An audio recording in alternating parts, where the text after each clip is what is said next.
Donc Roberto, on est dans la crypte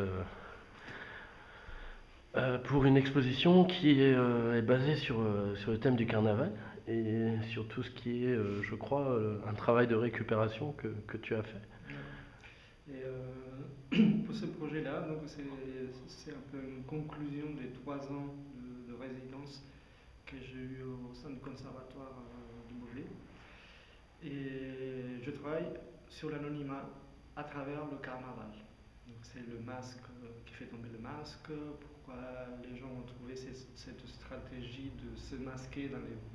Qu'est-ce que c'est anonyme déjà et, dans une ville comme Beauvais, petite, où tout le monde se connaît. Donc les gens ont trouvé cette stratégie de se masquer aux origines du carnaval pour passer un bon moment ensemble, ni vu ni connu. Et voilà, à l'intérieur de ça, évidemment, l'histoire du recyclage, c'est quelque chose qui m'intéresse depuis toujours.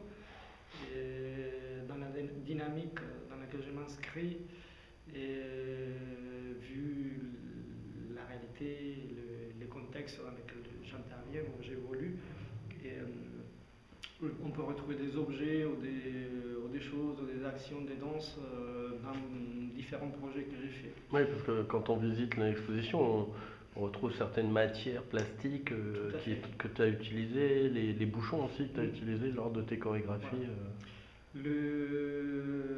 Oui, exactement. Je dis que chaque objet qui est là, chaque petite paix, chaque élément, chaque matière, et je l'ai toujours exploré et mis à contribution dans le travail que j'ai fait, des sensibilisations, et dans mes inquiétudes, on va dire, il y a évidemment cette histoire de la création, aussi de la sensibilisation et de la transmission de la danse, puisque je viens de la danse, quoi.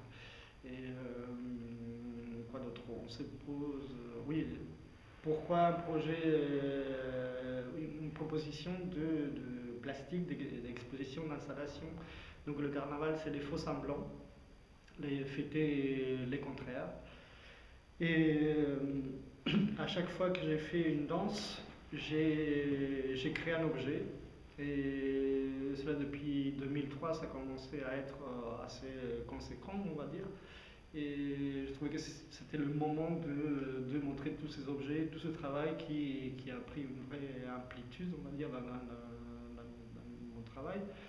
Et voilà.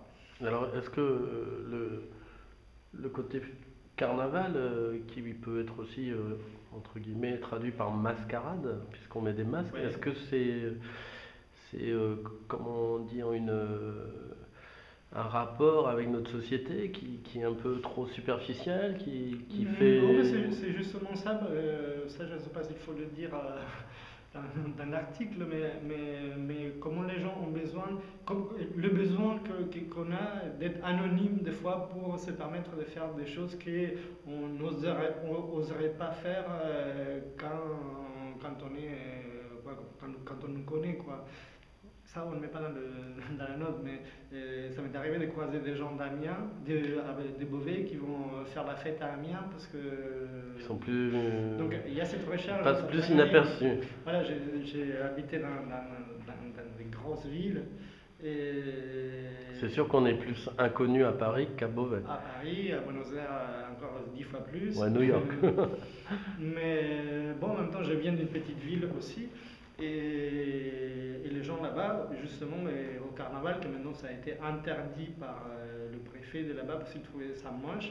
D'avoir des masques. Les lâcher les mascarades, les gens qui se masquaient au carnaval pour aller faire la fête ensemble, quoi.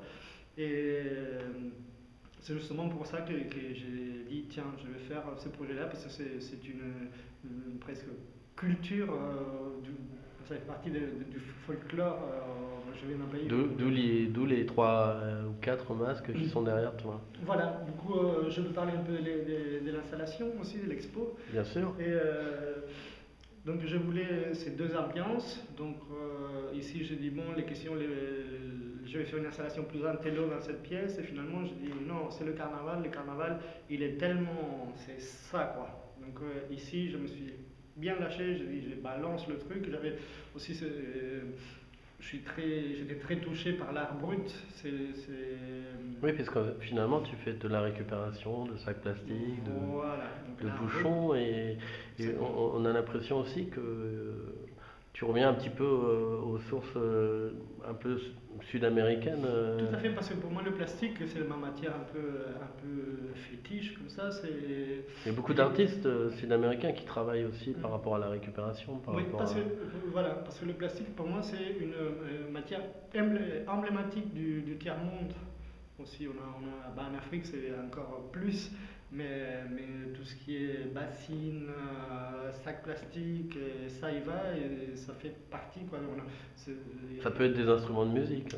Exactement, exactement. C'est pour ça qu'il y a Ibrahim qui a joué ici. J'ai dit, bon, tu joues avec tes bidons, parce qu'il avait un projet de faire pour faire avec des bidons en plastique. Et du coup, c'était drôle. J'ai dit, bon, on fait que les bidons, tiens, on va piquer la poubelle du kebab et on la met. Et voilà, ça restait. Et après, par rapport aux objets en soi, c'est des choses très fragiles, ce que je trouve est modeste. C'est pour ça le carnaval des pauvres, parce que j'essaie de sublimer quelque part des matières très, très simples. Et Mais qui peuvent être tressés, collés, qui peuvent être... Le plastique est un matériau malgré tout résistant, donc il peut... résistant et souple. est souple, donc ça Mm. permet d'avoir une matière qui permet de créer des objets d'art. On voit des petites poupées, enfin... Voilà, bon, par rapport aux petites poupées, tout ça, moi, ça vient de cette, attirance que j'ai par l'art brut, que j'aime bien. En fait, dans l'art brut, les artistes c'est des gens qui n'ont pas fait d'école d'art. Et du coup, ils trouvent et ils développent leur travail et leur esthétique même, et en cherchant, et en essayant des choses. Et ce qui m'a toujours intéressé de l'art brut, c'est cette limite si fragile qu'on ne sait pas, est-ce que c'est de l'artisanat, est-ce que c'est de l'art, et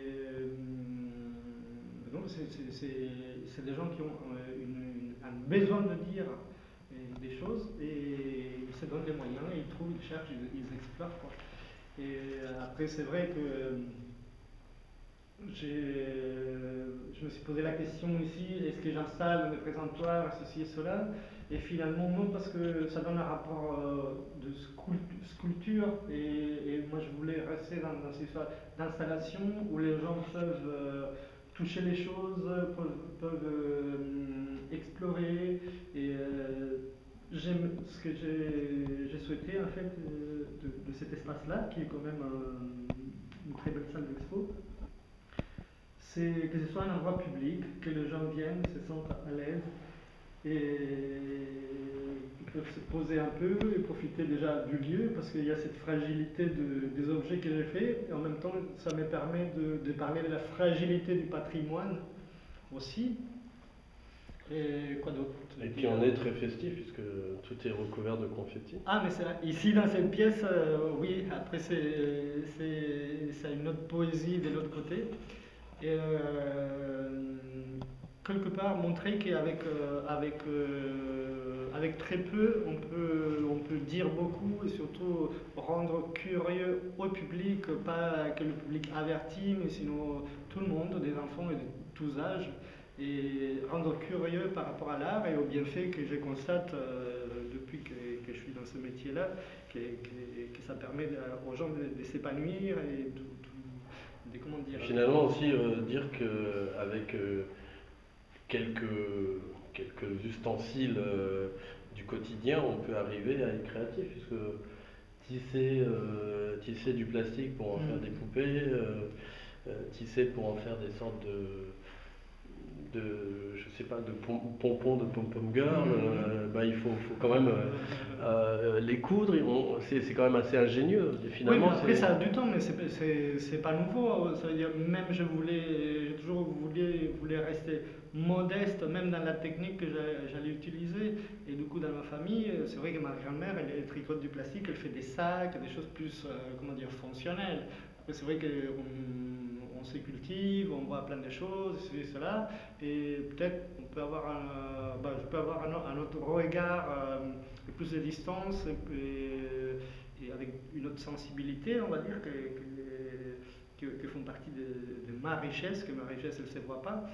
Et du coup, j'ai dit, bon, je vais rester dans des choses simples. Donc, le tricot, ça me convenait bien. Je ne sais pas tricoter, hein, mais je tricote. En regardant, j'ai appris évidemment. Et voulais même que la technique pour faire les objets et le reste Il simple. reste ça. Et finalement, en fait, dans ce thème du carnaval, qui finalement, quand on met carnaval, on met obligatoirement de la musique. Et puis, qui dit musique dit obligatoirement de la danse. Finalement, pour une fois, tu danses pas, mais finalement, on ressent la musique à travers les couleurs, on ressent la musique à travers les confettis, on ressent la musique à travers les grosses fesses de tes poupées. Enfin, on sent la vie finalement dans chaque création que tu as faite, puisque c'est très coloré. Du coup, il y a un support sonore que je fais une sélection. Donc j'essaie de faire pratique. Et il y a une sélection des musiques que j'ai choisi, deux très vieilles chansons, c'est pas très très vieilles, mais des années 30, on va dire, du carnaval brésilien.